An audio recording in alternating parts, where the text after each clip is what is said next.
As ferrovias moldaram o crescimento do Brasil, mas hoje enfrentam desafios. Você sabe por quê? Descubra agora com esse breve resumo.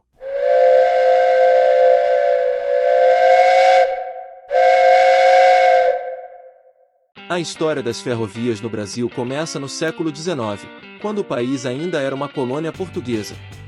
Em 1854, a primeira ferrovia foi construída entre o município de Magé e a cidade de Petrópolis, ambos no Rio de Janeiro.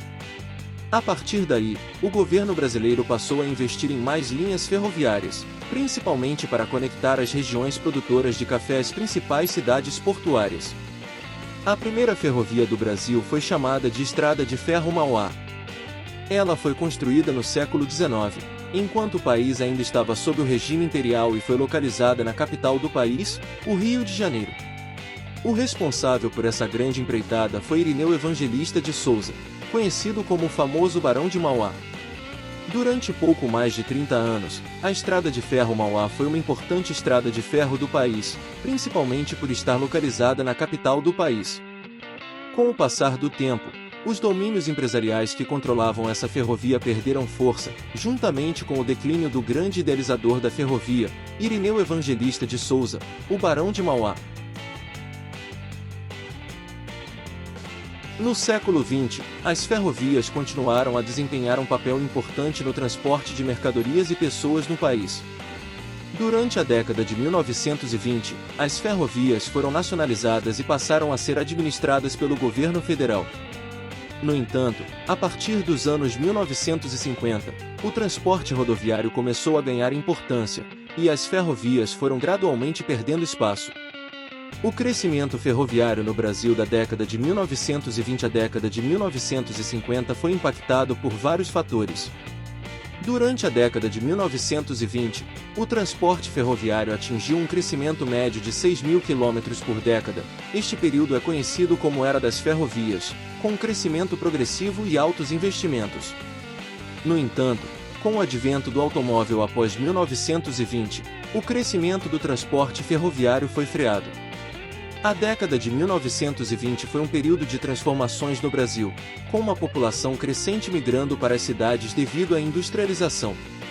Além disso, as artes também estavam evoluindo. As décadas seguintes foram marcadas por eventos políticos e econômicos, como as revoluções de 1922, 1924, da Coluna Prestes e a Revolução de 1930.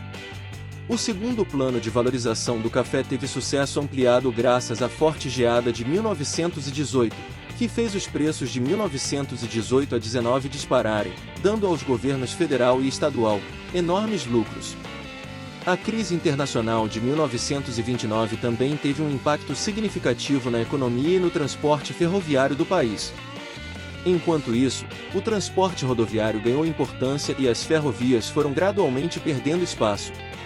Durante este período, as ferrovias continuaram a desempenhar um papel importante no transporte de mercadorias e pessoas no país, mas o crescimento foi limitado e o transporte ferroviário não foi capaz de manter o ritmo de crescimento da década de 1920. Na década de 1990, o governo brasileiro começou a privatizar as ferrovias, vendendo-as para empresas privadas. Hoje, as ferrovias continuam a ser um meio importante de transporte no país, especialmente para o transporte de cargas.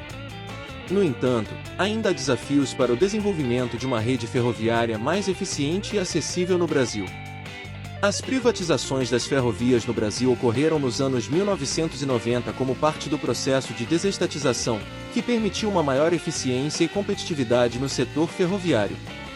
No entanto, antes das privatizações, as ferrovias no Brasil passaram por um processo de sucateamento por décadas.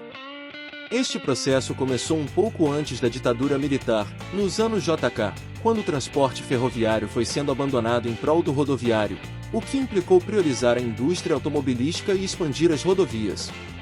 A ditadura militar aprofundou esse processo e as ferrovias sofreram ainda mais com o sucateamento. Após 14 anos do início do processo de privatização, o setor ferroviário brasileiro encontra-se em mais um momento de transformação.